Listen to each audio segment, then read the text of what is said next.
reporting for duty. Thank you so much. Tasha checking in with another video. And this video is going to be my review for Life at the Lockup, Season 6, Episode 7, Sex Whisperer. If you have not done so already, go ahead and like this video, comment in the comment section, and most importantly, subscribe to the channel, y'all. Happy Sunday! Happy Sunday! I hope you all are having a blessed and amazing Sunday. I am having an awesome Sunday. What's up, Kelly Dixon? Welcome to the live. Hey, girl. Hey, make sure y'all give that video a thumbs up. Thank you, GSP, for being my moderator and coming in with everyone. I'm excited to bring y'all this review on this episode. It was a whole hot mess, and we're going to get into it. Like I said, my Sunday was awesome and amazing. Had a great time at church today. It was really, really dope. Got home, went and got me something to eat, and rested for a little bit. And now I'm here with my favorite people, with my favorite part of the day. What's up, Yuli girl? Hey, girl. Hey. All right, y'all. So before I get started, I always said that I was going to start showing you all some jewelry because I do jewelry as well, in addition to my job and things like that. What's up, what's that, TY? Thank you for coming in. Make sure y'all smashing that like button. All right, y'all. This is the jewelry item I'm going to be showing y'all for today. This is a stretch bracelet. I only have one of these left. It's really, really cute. So pretty. And it's only $5, y'all. If y'all like that bracelet, okay, I'm going to leave the information on how you can order that bracelet. Once I end the live, I'm going to link it to the video, okay? Thank you. Yes. And you know what's funny? I used to think that red was not my color. Like, you could not get me to wear red lipstick back in the day, because when I grew up, red was a color that was only used for the light-skinned women in the community, in the Black community. And so it's really weird how things change. But when I was growing up, red was not a thing if you were like browner and up. But I love my red. I love my red now. So let's get started, y'all. So if y'all do want that bracelet, let me know. And I will make sure that you all get that bracelet. What's up, VSOP? Thank you for joining. Hey, Tasha. What's going on? Yes, Trina in the building. Hey, girl. Thank y'all for coming into the live. All right, let's get started. If I had to rate this episode on a scale of 1 to 10, I'm going to give it a 5. I'm sick of these individuals. They are getting on my last nerve, okay? They are lackluster. We need some new blood, and Love at the Lockup has heard us with our cries for new participants, because the new Love During Lockup is coming on, and it is airing on, hold up, y'all, I wrote it down, December 13th at 8 p.m., okay? GSP said 3.5, Yuli said 4, hold on, let me fix my chair. Yeah, it just sucked. But let's get started, y'all. I just don't know. I can't remember the last time I have given this show a rating of a 10 or a rating of an 8 or anything.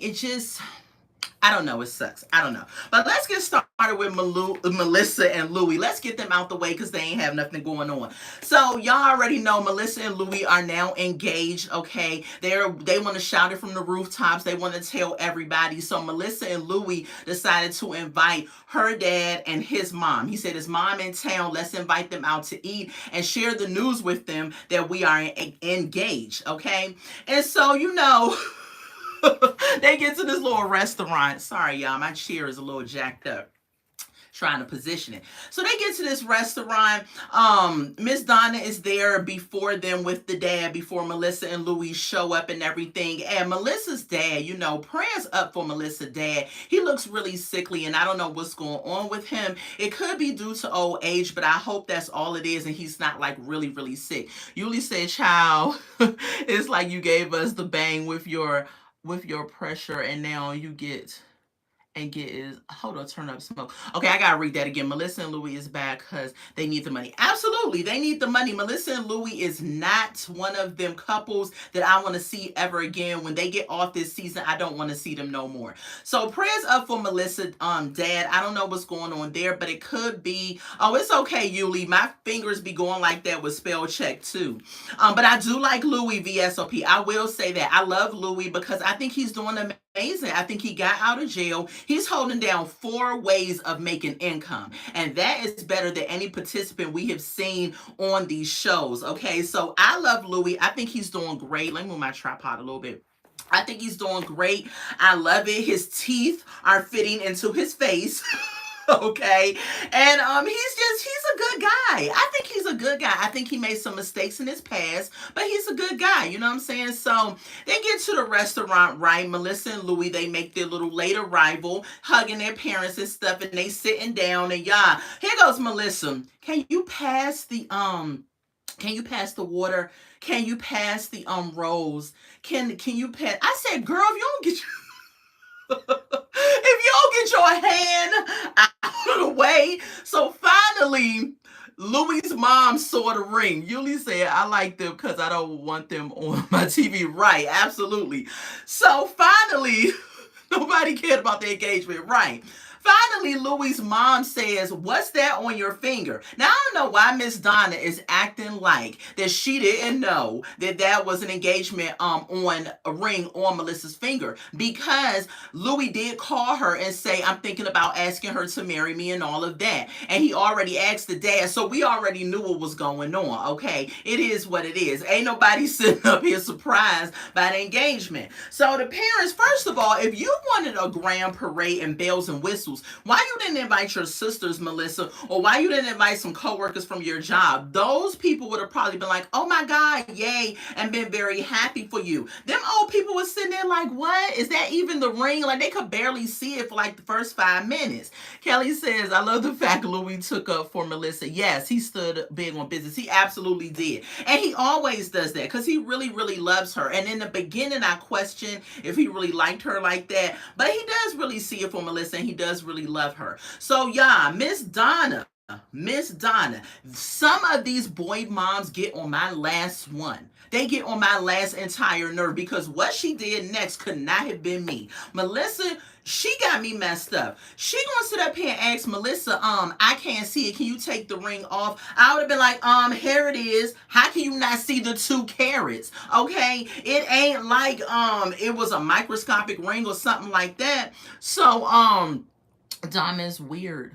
Oh, Donna's weird. Yeah, she's weird. So she gonna ask her to take the ring off, right? Melissa takes the ring off because Melissa is thinking the same thing that we're thinking, but she don't want to say it. She was like, are you a jeweler or something? Like, what's going on? So Miss Donna looks at the ring and everything, and then Miss Donna had the audacity, the unmitigated gall. She broke woman code. She put the ring on. That was it for me. I would have been like, get your old wrinkled Italian finger off of my ring. Are you crazy? She put that lady's ring on her finger. I almost fell off my bed and threw the TV. I said, you got to be kidding me. I said, what? Y'all tell me if I'm the only one that felt that way. T-Way said she just wanted to see if it was her own. Yeah, she wanted to see it on her own finger. And she talking about some, it looks good on me. Girl, I would have been like, Louis, get your mom, because I'm about to nuck if you buck. This freaking lady done took my ring and put it on her finger. She has lost all of her marbles. But anyway, she gave the ring back and all of that. So Louis sits there and talks to Melissa's dad. Donna's out on the balcony. Melissa comes out on the balcony, and Donna is talking about, her family can't understand why she don't like Melissa. She starts this little old crying and talking about some, I had to think about it, and I really don't like you. And Melissa was like, okay, you don't like me. And she was like, yeah, because you're a lot like me. And I was like, Miss Donna, go somewhere and take your medicine, child. Drink some lemon water and sit down. What are you talking about? Right, was she drunk? Because what is she talking about? I don't get it. So, and then I wouldn't have cared. I would have been like, I don't care if you don't like me. I'm marrying your son. I'm not marrying you. When you are maggot food in the ground pushing up daisies, me and Louis are going to be together and a married couple. So go on about your business, and I don't care if you don't like me. I mean, it's messed up to say what I just said, but some of these boy moms need to be put in check sometimes because they be doing the most. And Louis had to tell Miss Donna, you need to let me go. I'm 43 years old. I'm moving on with my life. You're not losing me. Me and Melissa are just getting married. He's like, you're so emotional. What is your problem? But I will say that this was a very beautiful moment that Miss Donna expressed to Louis when she said that she was proud of him, the man that he has become. He's no longer messing around with them drugs. He bumped his head a little bit, stumbled and everything like that, but now he is grounded and he is moving along, and she's really proud of him. So I thought that was a very touching moment between Miss Donna and Louis, but Louis was like, child, you too emotional. What'd you say? Oh, you delete that. Yeah. So let's move on. That's all they had going on. Nothing really great about them. Let's move on. Let's move on, y'all, to the next couple. Hold on. Let me get my notes. My notes. Y'all know I like to take my notes. My notes. Hold on, y'all. Let's get to Mike and Justine. Oh, you good, GSP. Mike and Justine. Justine gets on my nerves. She really gets on my nerves. She is a whole fool out in these streets. All Justine does is do things so that she can have storylines, but not realizing how foolish she looks with these storylines, right? Let's talk about it, right? So we opening up, last week the mom had came and she doesn't know that Justine is pregnant, okay? So Mike and Justine is playing this little elementary school, high school game. Tells her, no, you show her, no, you tell her, no, you tell her. I said, what the heck is wrong with y'all? Y'all are married, you're pregnant. But that's what it is. Like, why are y'all trying to hold this up? So finally, Mike says, look, Ma. She stands up, the mom sees the belly, and the mom is like, oh my goodness. She's like, oh my gosh, you're pregnant? Why didn't y'all tell me woo woo woo? Find out Justine is about to have the baby in 10 weeks. I said, dang, 10 weeks. So you got 2 more months to have this baby. Yuli said, child, Justine needs to learn that multitasking and getting a washing machine and a dryer and put these things to work. Absolutely. It really wasn't a surprising moment. I feel like his mom already knew. And I agree, Yuli. Put them daggone kids to work. You got about 10, 11, 15 kids up in that house. You mean to tell me y'all house got to look like that? Because the camera was panning around in certain points. And I was like, why is it dirty up in there? All them kids is old enough where everybody can have their own chore and that house will be spotless. Let me tell you something. If I had about eight kids in the house, listen, I'd be like, you do the dishes, you vacuum, you fold the laundry, especially when I'm sitting over here pregnant. You got me messed up. Really ugly paint in the house. Right, weird colors. Absolutely. I don't know if they got this house and they had to take it as is and they didn't have time to get it together. I don't know what's going on. One to each room and everyone do the laundry. Absolutely. It's a lot of them kids. So she shows the stomach. The mom is up here like, okay, oh my gosh, blah, blah, blah. Justine wanted the mom's reaction to be mad. She wanted it to be some drama and fireworks because they don't have a storyline. So this is the next thing they're trying to pull is that his mom is mad and that it's going to be a big situation. TY said clothes piled up in the corner. Like, yeah, the clothes were just piled up and it was just a mess, okay? The mom says, well, congratulations to y'all. I'm proud, of y'all. Happy for y'all and everything. She says, I believe that it was a reason why my house burned down because I had to be here for you all to help you all. I believe that's why God allowed that to happen so I could come and help you all.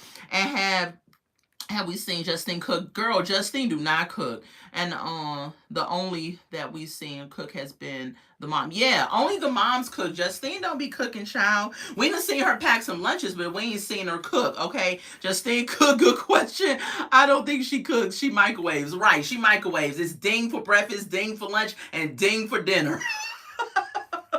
So the mom is like, I'm glad I'm here to help. Unfortunately, the mom lost everything in the fire. That is very sad for her. But thank God she had a son that she could come to and live at. And this is my question: why couldn't the mom have went to the sister's house? Michael has a sister. Remember the sister we were seeing all the other episode they were on? The sister lives right in the area with the mom. I don't understand why the mom couldn't have went to the sister's house. Unless the mom just, that's what makes me think that the mom knew that Justine was pregnant and that they called the mom to ask the mom to help them, because I don't understand why the mom couldn't have went to the sister house that lived close to where the mom was living at, so she didn't have to up and relocate. What's up, W? Thank you so much for the compliment.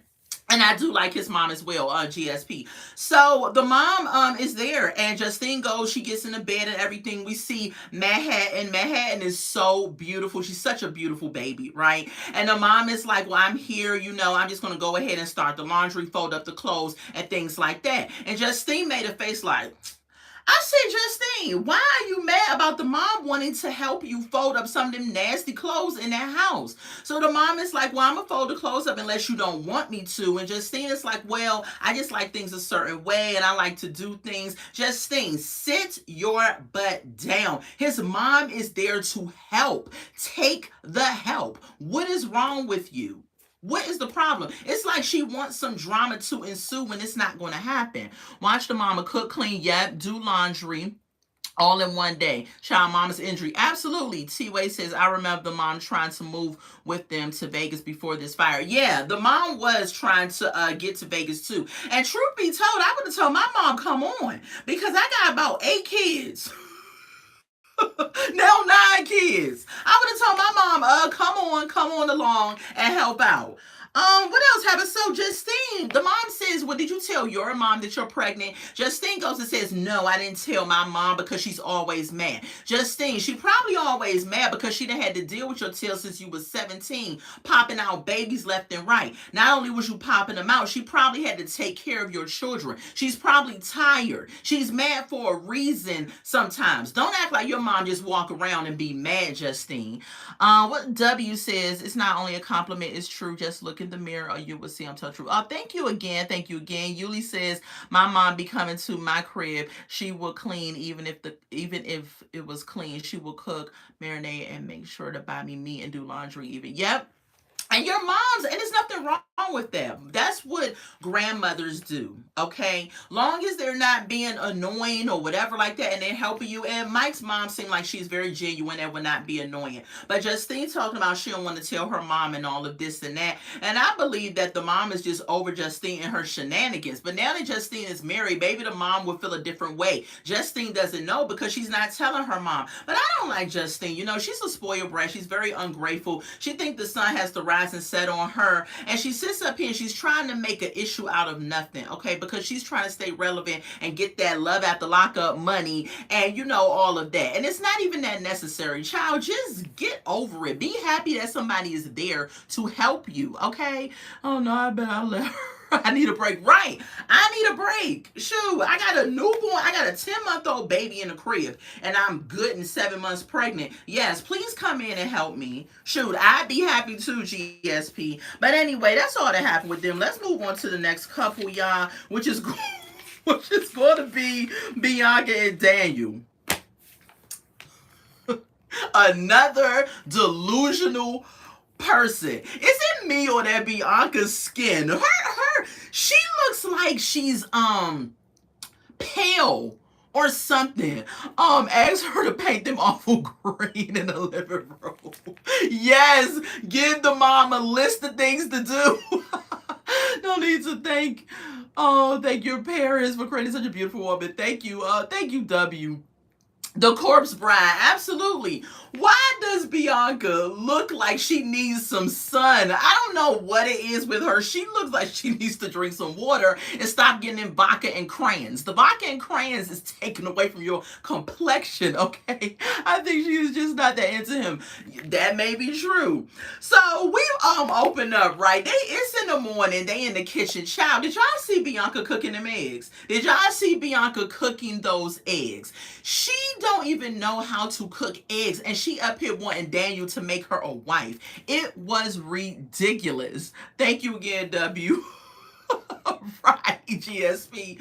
So she in there, them eggs was all broken up. I think she was trying to do a fried egg and just open up the egg and have it fried. But baby, that thing was broke up. First of all, Bianca, you need to put some butter in the pan so that you can kind of, let the pan get a little greasy and everything, so that when you put the egg in there, it don't stick. So it's easy to flip. And you need a spatula, Bianca, to flip the fried egg, and not a fork. I don't know what the heck she was doing. I said, girl, Bianca needs some daggone cooking classes. That's what they needed to go to, was a cooking class, okay? She looks like she is more related to Dracula. I know. She can't even cook an egg. I know. She looks so pale. So anyway, Dan is up here doing yoga in the living room, right? And I don't know, that was so random, but maybe he had to stretch. I don't know. Being with Bianca, maybe he had to, stretch his muscles out and stuff. And so he tells her that they are going to go on a double date with his friend Connor, aka Gator, okay? So she tells him also that Katie is coming, the friend that she said was jealous.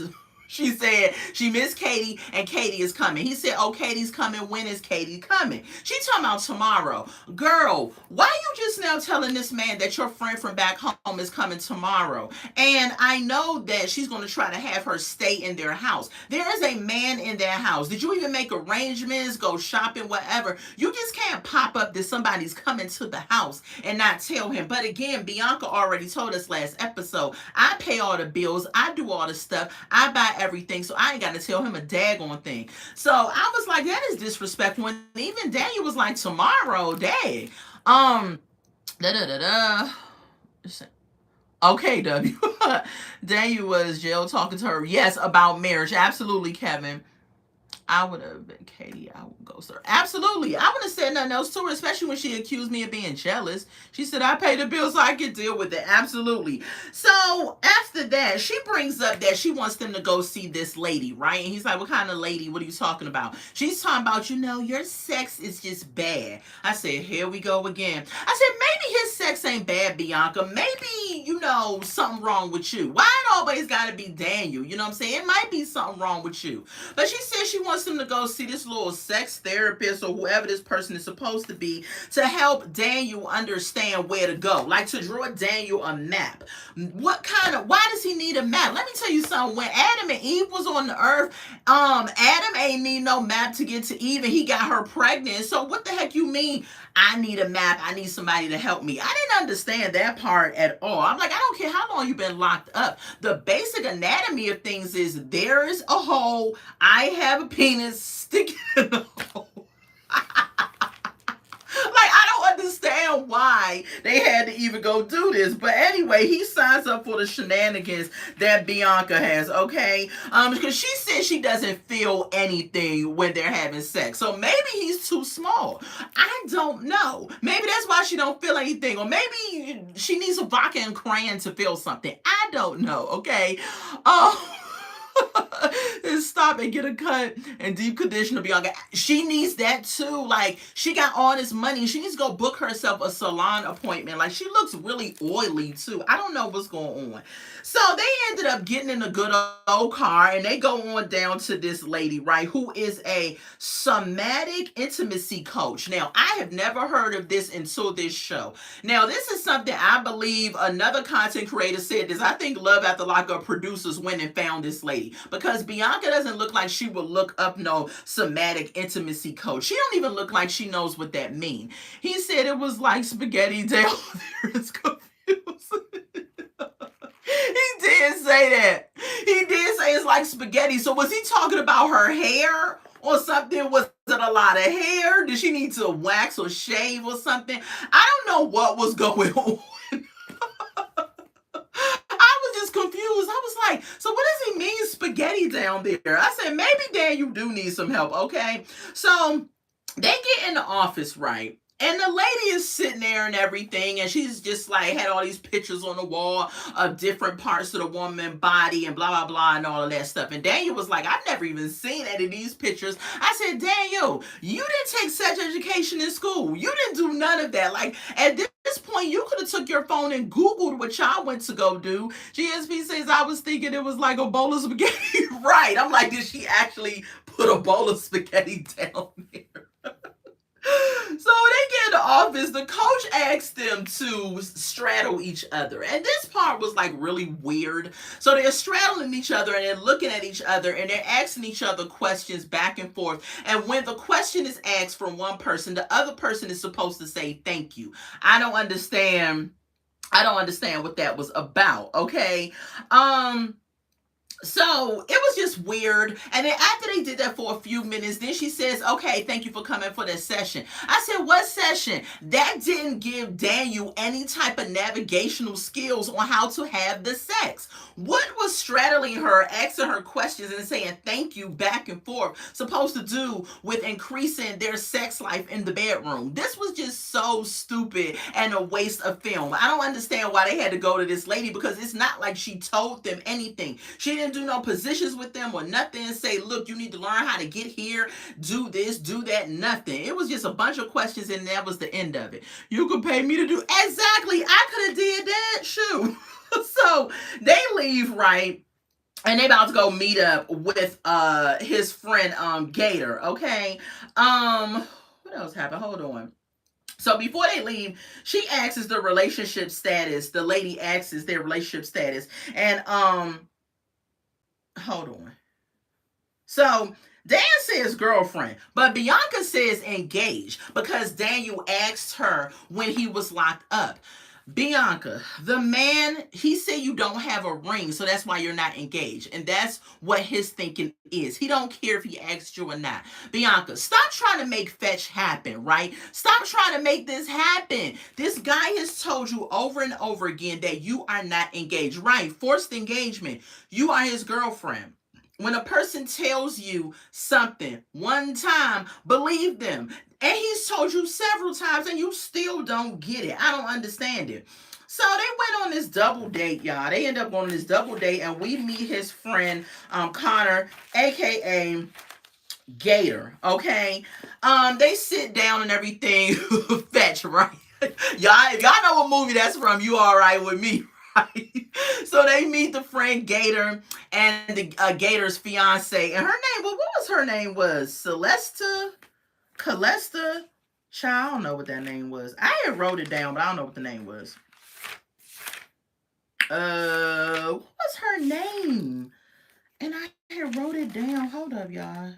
I can't remember, but it was something. Anyway, so they sitting down, they getting to know each other or whatever. Cholesterol. Right, that's how it sounded. So they getting to know each other, right? They sitting down and everything. All of a sudden, the guys decide to just talk with one another and go play darts and everything. And the girls go to the bar, okay? Celeste or something like that. So the girls go to the bar. As soon as they get to the bar, what do y'all think happened? Bianca sat down and she was like, let me get a vodka and crayon. I was like, child, this girl, she can't wait to get a vodka and crayon. Like, I bet she dreams about vodka and crayons. Like, she wakes up in the morning and be like, I can't wait at some point during the day to go get a vodka and crayon, okay? I don't understand that. I'll put a ring on. I already got a ring on my finger, W. So she goes to ask for the vodka and crayon, and she's talking to now Celeste or whoever that is. Yeah, she comes to life around, after alcohol, she's just the life of the party, right? Day drinking her life away. So she tells this girl that she does not even know about the issues that she is having with Daniel, about the fact he won't ask her to marry him. He won't ask her to marry her, and he won't give her a ring and blah blah and the sex and all this, and the girl is sitting there like like, what you telling me for? I put in the time with my man and I got my ring, so I don't know what the problem is. So they end up fast forward, and they ended up getting back to the table, right? They up here talking, and Gator is up here telling them, it took us, he told Dan before they got back that it took him 2 years to ask Celeste or whatever to marry him, right? Because he had to get to know her, which is understandable. That is most people, right? And he says you really get to know somebody when you live with them and when you spend time with them and things like that. If you're having issues while you're living with somebody, the marriage is probably not going to be okay, right? So Gator's trying to give him some advice. Dan is taking it all in, right? They get back to the table, and Bianca comes back with Celestial, and they're sitting there and everything. And Gator then goes and says, yeah, in order for y'all to, work it out, y'all have to not have these issues living together and stuff like that. He's trying to impart some wisdom, right? Bianca is like, I don't like Gator. I'm like, girl, why you don't like Gator? He is just imparting some wisdom to you, okay?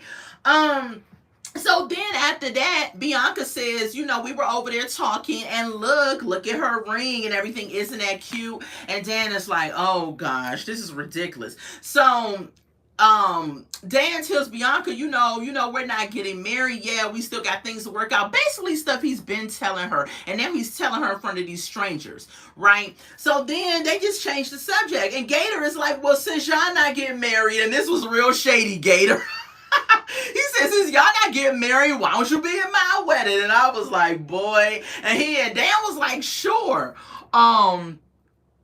Okay. And so Dan was like, sure, I can be in your marriage. Bianca was just like, so you're just going to ignore me? You're going to ignore how I feel? And I was like, here we go. She about to throw a drunken tantrum. Okay, how many vodka and crayons did she have over there, Celestial? We don't know. We thinking she had one, but we don't know. He just got the first job. Right, give him some time. But Bianca is so pressed. I don't get it. Bianca, right, she stumped off and went outside and stuff. And then here go Gator talking about someone will go after her. First of all, Gator, pump your brakes. Because I don't know that chick. I'm like, I would have been like, I'm not going after her. Send her man after her. I don't want to go after her. I don't even know her. What if I get out there and she starts swinging like she on Boys in the Hood? I'm not going after her, okay? Hold on, y'all. All right, nice meeting you too, W. So, anyway, Bianca is delusional, okay? Very delusional. She just, I just don't get it. She's up here in her confessionals talking about everything I've done for him. Why can't he marry me? Blah, blah, blah, blah, blah, blah, blah, blah. And I'm like, Bianca, give it time. Give it time, girl. What is your problem? This man just got out of a job. He just got out of jail. He got PTSD, okay, from being in jail. You got to drive him everywhere. Let him prove to you and work up to being the man that you should want to have as a husband. Like, what's your problem? But she's very immature, and she thinks that because she's done things for him, that should be a shoo-in for her to be a wife.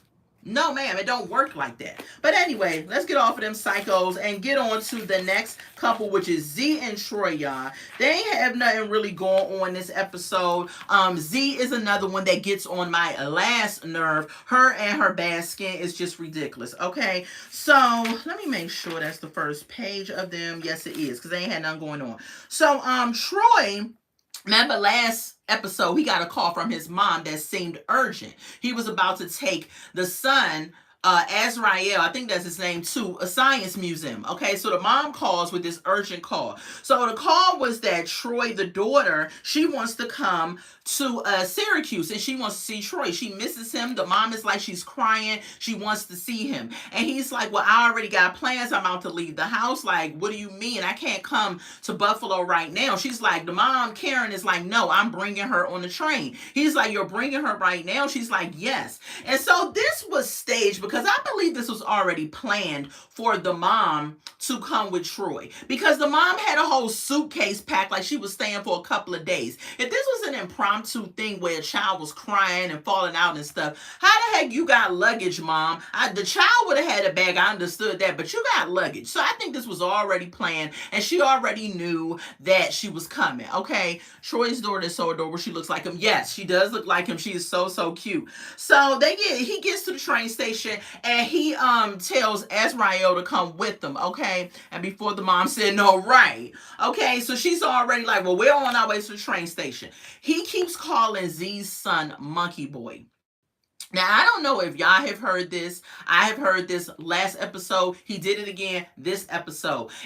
Z is so ridiculous because ain't no way in the world that you're calling my son Monkey Boy. You can call him Let's Go Son, Let's Go Azrael, Let's Go whatever. Call him some other nickname, but do not be calling my son Monkey Boy. What is up with that?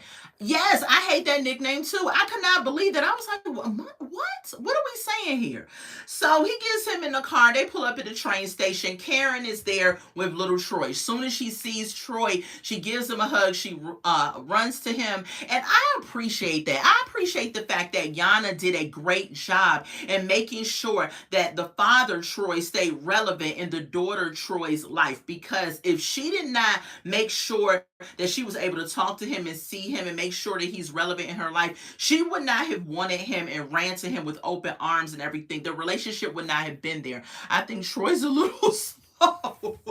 I think sometimes too, Troy gives off this slow vibe. I don't know what's going on. I don't know if it's the weed that he's smoking that's going to his head or whatever it is, but he does give slow vibes sometimes. And I also think that Z's son, and another content creator said this, and I had thought this too, that he might be on the spectrum a little bit. He seems to give me like, if he's not on the spectrum, I'm concerned about his the way that he deals with Troy and everything like that. Like something is up with the son. I don't know what it is. I don't know if he's just a geeky little boy and he's just trying to come into his own and he hasn't done that yet, or if he's on the spectrum or something's going on. Something's up. But I'm pretty sure that, you know, my content creators that do their digging will come out with something, or something will come out about him later on. Okay. And so the mom is in the car and she's like, what's up? Something she called the boy, and he's like, Ma, his name is Azrael. She was like, I don't know what his name is. I've been calling that since I met him. Azure, whatever. I said, Karen is off the hook.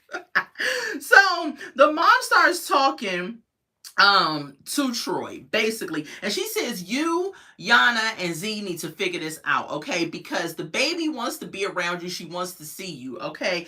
And Troy is like, well, Buffalo is 2.5 hours. And so, you know, I gotta see how I can figure that out. Troy, cut the crap. 2.5 hours is not far. Don't play with me. You could go every other weekend to see your daughter, or go pick her up and bring her back there. Or you could figure something out. 2.5 hours, boy, bye. Don't play with me. I'm driven way longer than that before. That is not a long drive at all. So I don't understand why he up. You said 78 IQ. I don't know why he up here acting like that's a long extreme drive. It's 2.5 hours for your child. You can make that drive. Cut it out. So the mom, they up at the Science Museum, the mom saying she got gas. I said, Miss Karen is funny, okay? She's funny, child. Miss Karen was up there with her outfit on. Them braids was flopped all over the place like they was throwing up gang signs. Like, Miss Karen seemed like she would be a good chuckle and a laugh, okay? And I like the exchange between little Troy and Azrael, that they hugged each other and they seem to, you know, want to have a good relationship as kids. At least they like each other as kids. And so that was cool too. So anyway, fast forward, we get to Z, right? Z is in the house putting on her makeup. It's in the AM. It is I think the community day is tomorrow, right? I can't help but write like Karen, because Karen be on them gummies, but Karen be spitting knowledge, because she said, y'all need to be adults and figure this out for the kids' sake, okay?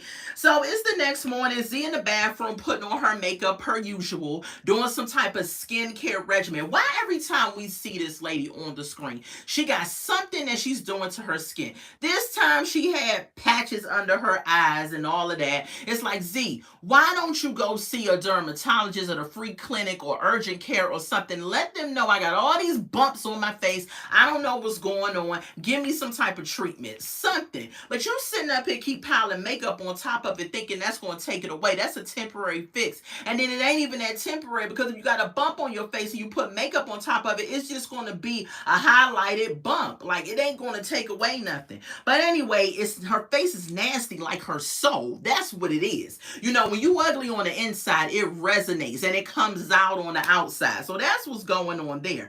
But anyway, the community day is tomorrow, and he is up here telling her that, you know, Troy, child, I just don't like her, right? So he's up here telling her, he goes out on the balcony and he talks to Yana. He calls her and he says, a highlighted bump, absolutely. So he calls Yana and he says, community day is tomorrow. Would you bring Troy with you and come to the community day? At first, Yana was like, I gotta think about it or whatever, because of course Z is gonna be there. And he's like, I just want my daughter to see that I'm actually doing something and everything. Please bring her. Please do that for me. So Yana broke down at the end of the conversation and she was like, yes, I'll bring her. I'll come to community day and yada, yada, yada. So then he tells Z that Yana is going to bring Troy to community day. Here goes Z. Oh my gosh, it's going to be drama. Like, why are you having Yana come? I said, girl, you and that bonnet and them bumps need to calm down. You a BB, bonnet and the bumps. Calm down. Like, what is your problem? My question is this. Why is she always mad? Ever since we have seen Z on this show, she has been mad. She has never had a happy time. Even when she tried to fake be happy when she first met little Troy, she couldn't even muster that up. She's always mad about something. What is going on with you, child? I don't think Yana really, Yana don't care about you, girl. Yana probably got her own man. She don't care about you and Troy. So Z is up here talking about she don't want Yana to come bringing the drama. And she said, why would you have her come, especially when it's their anniversary and all of that? Yuli says, and this is why I don't like her. If you have issues with this man, baby mama, why has she not pulled her to the side right and asked what is wrong? Absolutely. Z says she is bipolar. Her mood is all over the place. She says she doesn't take her meds. Well, she need to take her meds. And I did hear that too, that she was bipolar. But I think too, outside of being a bipolar, I think she just is just a mean, nasty person. I don't know why she's not taking her meds if she knows that she has to take meds. Child, if I was bipolar, I would, every time I have to take my meds, they would be taken, because I don't want to offend nobody and I don't want to have issues going on the inside. But I think it's a bunch of bullcrap, because when Z was introducing Troy, excuse me, y'all, I had to take a drink. When Z was introducing Troy, yeah, she's doing the witchcraft too. When Z was introducing Troy to the staff at Project Hill, she was fine. So, and again, that doesn't mean that bipolar can't switch on and off like that. But when she wants to be fine, it's so convenient how she's fine. So, I don't know. I ain't saying the child don't got bipolar. She got something, because we've all seen it, okay? So, that's the end of their whole situation. Z is up here mad, but she wants him so bad to be a father to Azrael. But every time he wants to be a father to his daughter, every time he wants his daughter in his life or involved, she gets mad and has an issue and has a bipolar reaction. I'm like, but you don't do that when it's your son. I'm like, girl, cut that crap out, man. Something is deeply wrong with her. But let's move on to the last couple, y'all, which is going to be Kim and Joey. Yeah, that's Kim and Joey. Because we didn't have Key Rock and Brittany, thank God. And we didn't have Rob and Teeny. Another two couples that ain't got nothing going on. This whole cast was boring as crap, as far as I'm concerned. I'm so glad we getting some new blood, because they don't have nothing going on. She is very selfish.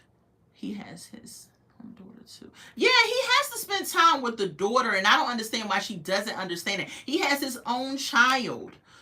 Joey, girl, we about to get to it. Joey was high.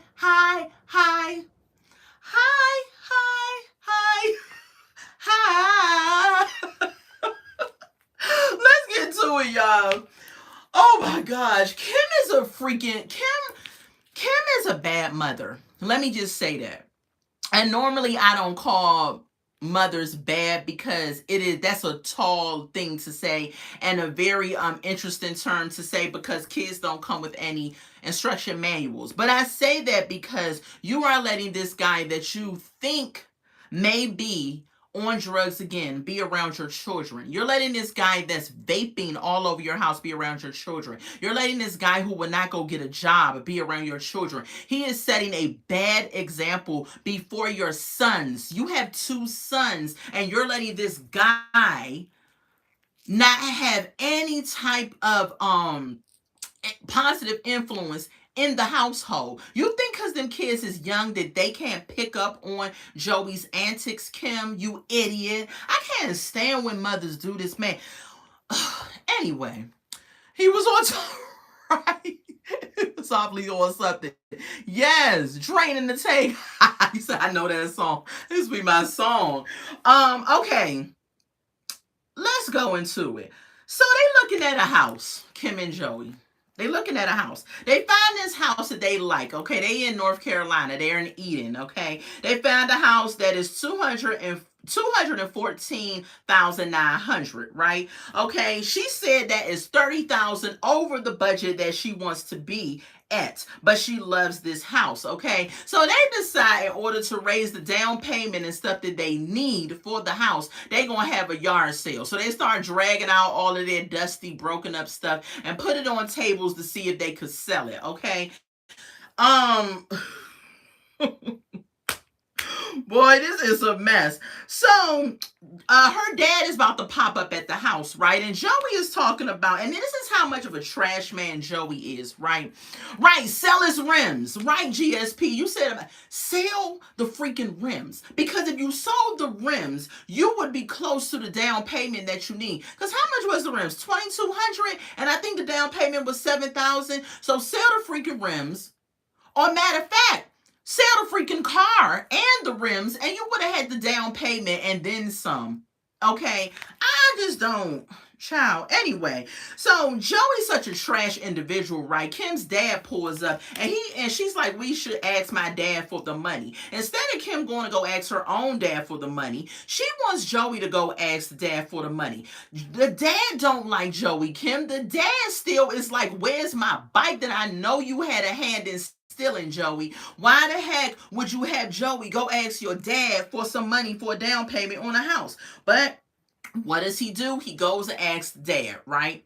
Kim walks away. He tells the dad that he went on a job interview, one job interview, and that as soon as they found out he was a felon, they didn't give him the job, okay? If they have to do all of this borrowing to come up with $7K, they aren't ready. But absolutely, they could have stayed in the house where they was at. Why? What's wrong with the house where you at, Kim? Don't nothing seem like it's wrong with that house. It actually seems like a clean, decent house. Just keep renting there until you can save your money to buy your own house, because now you got to pay back your dad. But I don't even think they have any they don't have any way or any thinking or any time frame or nothing of paying back that dad. I think they're going to take that 7,000 and the dad going to be waiting 10, 20 years before he get that money back, if he ever get it back. So Joey goes and asks him, tells him about this interview. He tries to play a violent story for the dad so the dad can feel sorry for him. And the dad is just like, that's no small amount of money. And it isn't. 7,000, I mean, some people may say it's small, but in these days, no, that's not a small amount of money you're asking me to borrow. So then the dad says, all right, I'll give you the money. And the dad says he's giving the money for Kim and the boys, not because of Joey, okay? He makes sure to tell us that, okay? Joey shakes his hand. He's like, thank you so much for that and everything. The dad is better than me. Okay, they're living off of, yes, they're living off of that $2,500 monthly child support plus her income. Absolutely, because Joey is allergic to work. Every time somebody say, hey, Joey, I found this job, they hiring felons, he be like, I can't, I gotta go throw up. Like, he's allergic to work. He doesn't want to work. Oh, and he doesn't want Joey all the time. Yes, and the dad said as long as he ain't on that title, I'll give the money.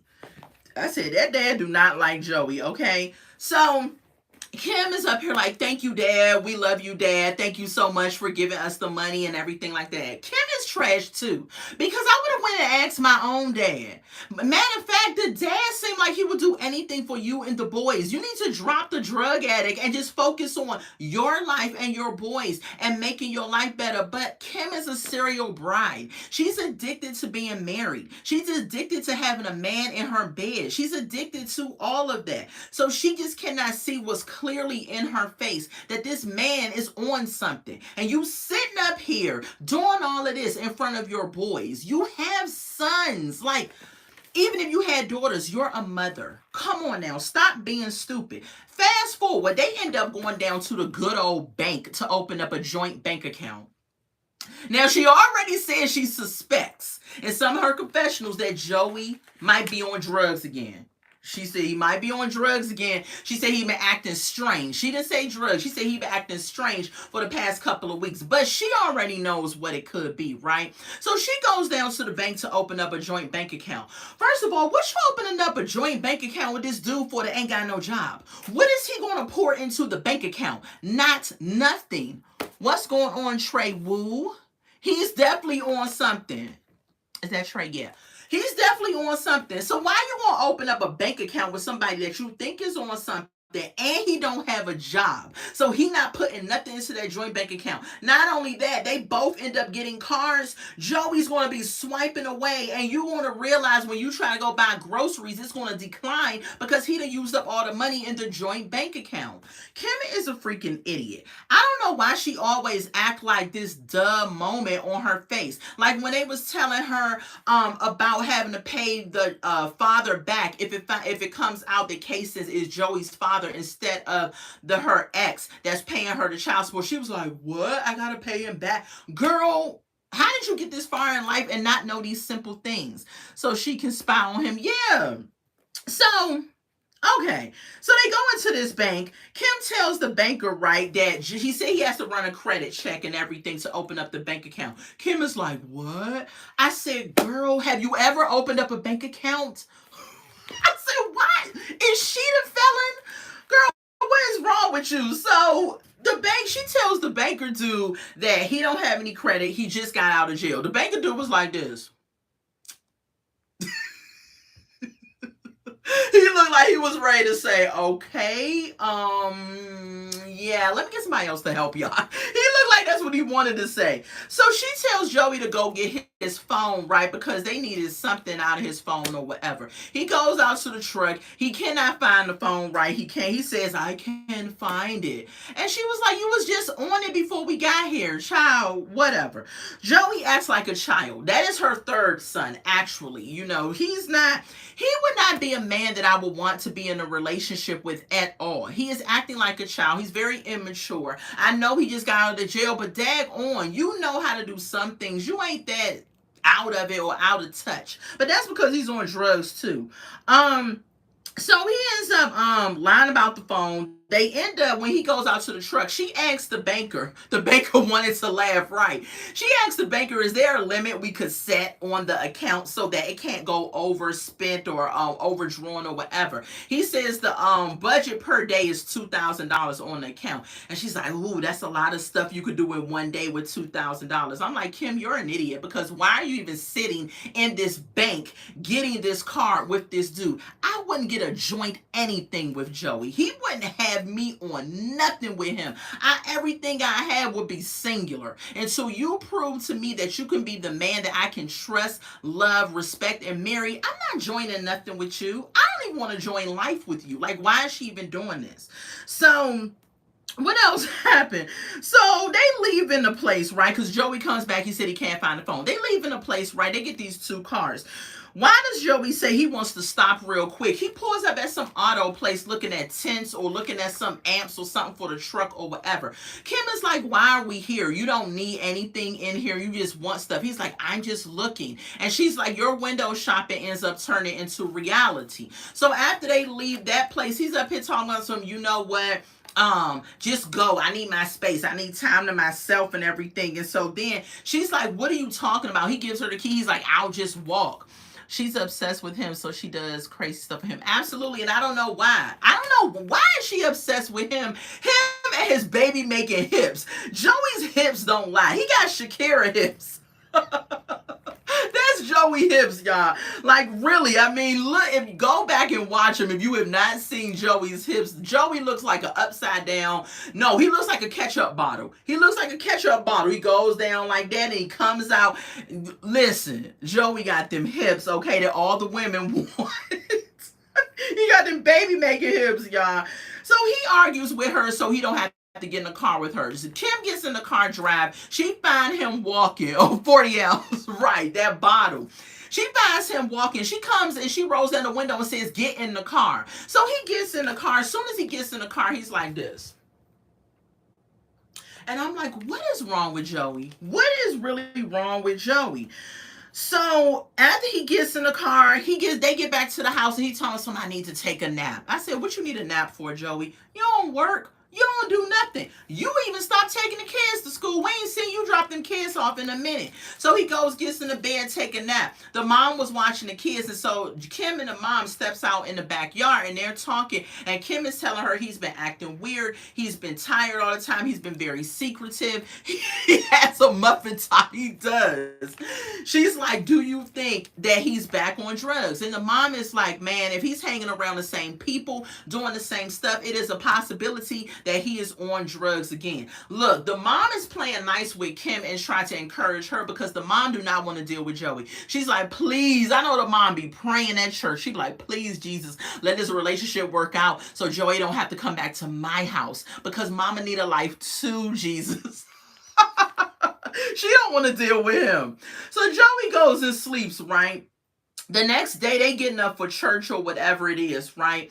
And Kim, before that, Kim says no refunds. Before that, Kim is saying that she found a message on his phone that she screenshotted, okay, saying that he was texting somebody saying that he'll see them in 15 minutes. He gonna leave his phone at the house or whatever that is. So she don't even know what that is, okay? The next day, y'all, they getting up and it's time for them to go to church. Joey has slept 12 hours. I was like, this guy sleeping 12 hours like he worked a 9 to 5, okay? Okay, he slept 12 hours. He wakes up and he's like, I'm sick. I got the sweats. He having withdrawals, basically. I got the sweats. I'm sick and all this. He goes to the bathroom. He throwing up and everything. He's like, I need to go to a doctor. She gets on the phone and tries to find him a primary care physician. I said, Kim, take him to urgent care or the emergency room if it's that bad. Like, what are you trying to do that for? That can wait, okay?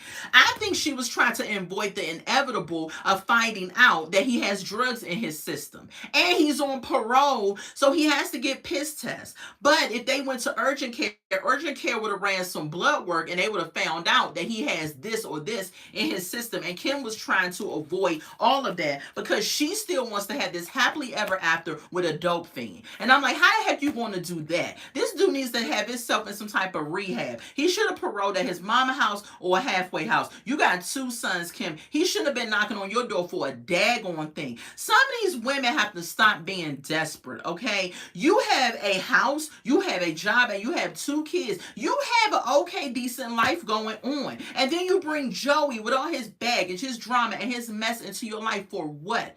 So you can take care of somebody else just to say you got a penis in the bed? And I guarantee that he ain't laying it down like that, Kim. So I don't know why you sitting up here doing all of this and that for a dope fiend. He's freaking dope fiend. He needs to get help.